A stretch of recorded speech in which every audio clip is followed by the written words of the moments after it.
Brasil por Rafael Galdo, Juan de Souza Gabriel e Sérgio Roxo 11 de junho de 2018 a 8h01, atualizado 11 de junho de 2018 11h44. Conteúdo de responsabilidade do anunciante Rafael Braga Vieira foi preso durante protesto na Avenida Presidente Vargas, no Rio de Janeiro. Carregava consigo água sanitária e detergente. Segundo a polícia, o material era incendiário. Foto: Gustavo Oliveira. Rafael Braga, drogas e tuberculose. As manifestações de 2013 colocaram grande parte do país nas ruas e o catador de materiais recicláveis Rafael Braga na cadeia. Atualmente com 30 anos, o ex-morador de rua, negro e com problemas de dependência química, foi o único condenado à prisão em razão de depredações resultantes de atos daquele ano no Rio de Janeiro.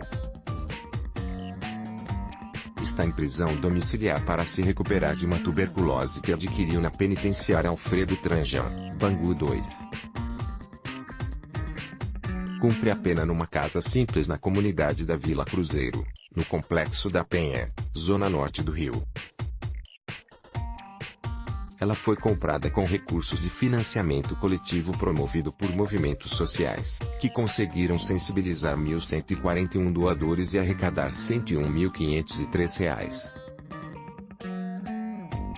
Apesar do tratamento regular contra a tuberculose, as condições do Rafael são muito ruins, por conta da dificuldade do tratamento para a dependência química, afirmou o deputado estadual Marcelo Freixo, PSOL, que desde 2013 acompanha o caso. Rafael Braga foi preso num dos protestos com uma garrafa de água sanitária e outra de detergente. O material foi considerado explosivo e incendiário, e a primeira pena de Rafael foi estipulada em 5 anos. Após quase 2 anos e meio na prisão, ele conseguiu o benefício de terminar de cumprir a pena em casa, monitorado por uma tornozeleira eletrônica. Em janeiro de 2016, num flagrante que muitos de seus defensores argumentam ter sido forjado, foi acusado de portar 0,6 grama de maconha e 9,3 gramas de cocaína e condenado em primeira instância a 11 anos e 3 meses de prisão. Foi nessa volta à cadeia que ele contraiu a tuberculose. Em dezembro do ano passado, o Superior Tribunal de Justiça, STJ, confirmou liminar concedida em setembro pelo ministro Rogério Chieti Cruz, permitindo que cumprisse a pena em regime domiciliar. O advogado Lucas Sada, do Instituto de Defensores de Direitos Humanos, afirma que a defesa de Braga ainda tenta reverter 2 pontos da condenação, refuta a acusação de associação para o tráfico e a duração da pena aplicada a ele na acusação de tráfico de drogas. A prisão domiciliar não tem um prazo definido. O regime deve durar o tempo em que permanecer em o agravado estado de saúde do paciente e as insalubres condições do estabelecimento prisional em que ele se encontrava. Sininho, gravidez e clique-ativismo. Depois de ter sido presa 2 vezes e de ter passado 7 meses foragida, a produtora Elisa Quadros, a Sininho, recolheu-se. Engravidou e hoje cuida do bebê recém-nascido, resultado de seu relacionamento com um dos militantes das jornadas de junho de 2013. Sininho responde em liberdade a um processo por associação criminosa, com outros 22 acusados. Aparece pouco em público e evita conceder entrevistas. Contou com poucos detalhes os dias que passou no complexo penitenciário de Jericinó, a partir dos quais desenvolveu um transtorno do estresse pós-traumático. Considerou que a repercussão da morte do cinegrafista Santiago Andrade foi um momento crucial para criminalizá-la, construindo um estigma de terrorista, de acordo com depoimento publicado em trabalho acadêmico da fotógrafa Bruna Freire, apresentado à Faculdade de Comunicação da Universidade Federal Rural do Rio de Janeiro UFRJ. Ela reitera não ter tido envolvimento no caso Santiago. Sininho é hoje uma clique-ativista. Nas suas redes sociais, está atuante. Nos últimos meses, trocou sua foto de perfil no Facebook por uma mensagem em referência à vereadora carioca Marielle Franco, PSOL, assassinada em 14 de março deste ano. Defendeu a liberdade do catador de latas Rafael Braga e de mulheres que, nas palavras dela, sofrem tortura nos sistemas carcerários de todo o Brasil. Sustentou o boicote a uma rede de fast food acusada de racismo. Criticou a intervenção federal na segurança do Rio e engajou-se nos pedidos de ajuda a moradores da favela do metrô Mangueira, em processo de desocupação, na zona norte do Rio. Militantes destacados do junho de 2013, Sininho e Gammelvier mantiveram um namoro. Agora tem um bebê recém-nascido. Foto. Reprodução deixou claro seu relacionamento com Luiz Rendeiro, o Gammelvier, que também participou dos protestos de 2013. E comemorou a descoberta da gravidez. Numa das fotos ao longo da gestação, no carnaval deste ano, escreveu na barriga uma mensagem em apoio à escola de samba Paraíso do Tuiuti, que trazia um destaque fantasiado de vampiro e com faixa presidencial, em referência ao presidente Michel Temer. Na legenda, deixou o recado: a barriga mensageira. Já que post de política dá pouca visualização e da barriga bomba, agora só vai ter post assim, escreveu. A jornalista Vanessa Andrade escapou da depressão pela morte do pai graças à gravidez. Foto. Marcos Alves. Agência O Globo. Vanessa Andrade, depressão e esperar. A jornalista Vanessa Andrade, a filha do cinegrafista da TV Bandeirantes Santiago Andrade, morto ao ser atingido por um rojão enquanto cobria uma das marchas de 6 de fevereiro de 2014, próximo à Central do Brasil, na região central do Rio.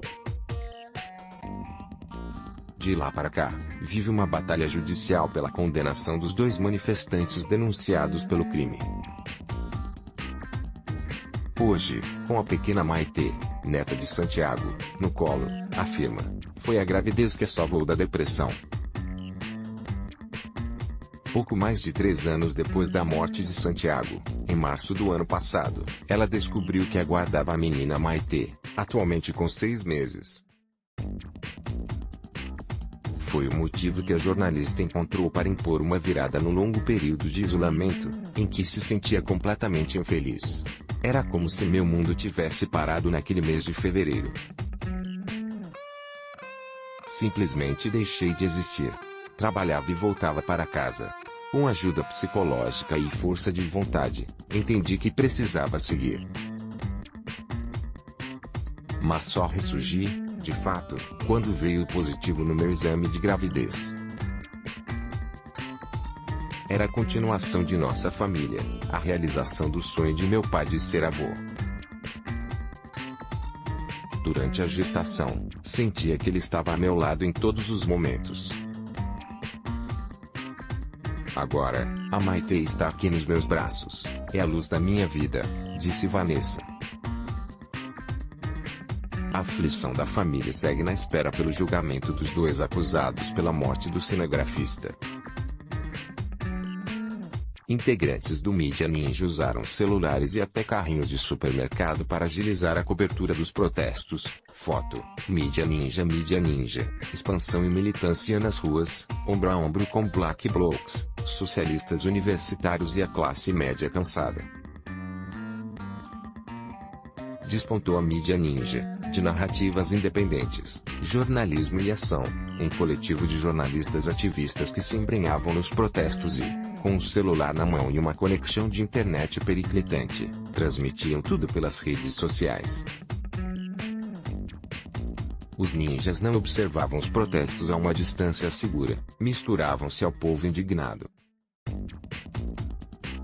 Resultado dessa postura, às vezes acabavam presos como se fossem manifestantes no dia 17 de junho, dia das maiores manifestações das jornadas de junho. A Mídia Ninja cobriu o protesto em São Paulo com um carrinho de supermercado turbinado com 2 computadores, 2 filmadoras, uma mesa de som e de corte de vídeo, caixas de som, modems 3G e a generosidade de moradores que liberavam o Wi-Fi. 2 pontos do discurso dos ninjas sempre causavam alguma controvérsia: a defesa de um jornalismo parcial e os métodos de financiamento. A mídia ninja sempre defendeu a parcialidade como um princípio. Diferentemente de parte da mídia brasileira, assumimos nosso lugar de fala e nos posicionamos de forma pública e transparente, o que nos torna mais acessíveis e confiáveis, disseram os ninjas à época. Todas as respostas são dadas apenas por e-mail.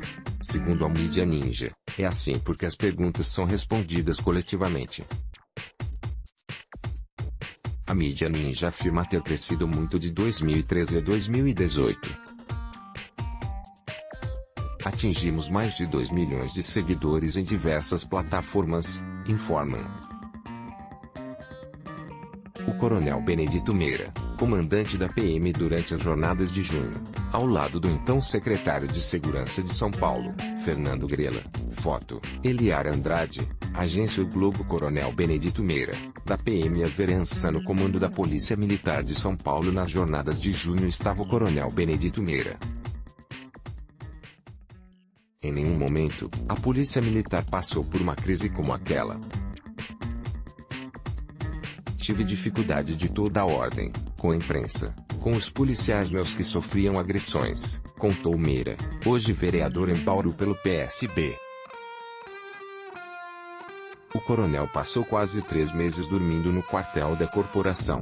Havia um grupo de pessoas absolutamente violentas. Tivemos de conhecer como eram as táticas desses black blocs. Meira reconheceu erros pontuais da polícia, na época, mas acredita que o trabalho foi bem sucedido porque conseguiu restabelecer a ordem.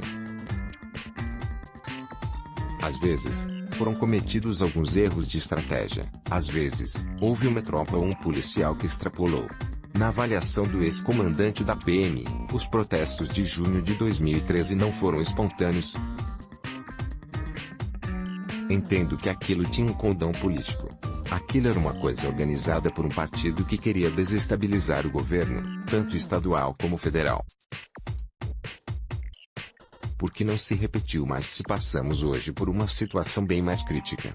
Uma das frases de Meira que causaram polêmica, na época, foi que as agressões a jornalistas, foram pelo menos 20 só na manifestação de 13 de junho, faziam parte do risco da profissão. Ele mantém hoje o mesmo diagnóstico. O coronel se aposentou da polícia em 2015 e se fixou em Bauru, onde já tinha uma casa. Por intermédio de um amigo, filiou-se ao PSB. Pouco me importo com sigla partidária. Eu escolhi a sigla em razão do presidente do partido aqui em Bauru. No interior, as pessoas têm uma visão da pessoa, e não do partido. Tem simpatia pela candidatura de Bolsonaro, mas ainda não sabe se votará nele. Se o PSB se aliar a algum presidenciável, diz que será fiel à legenda.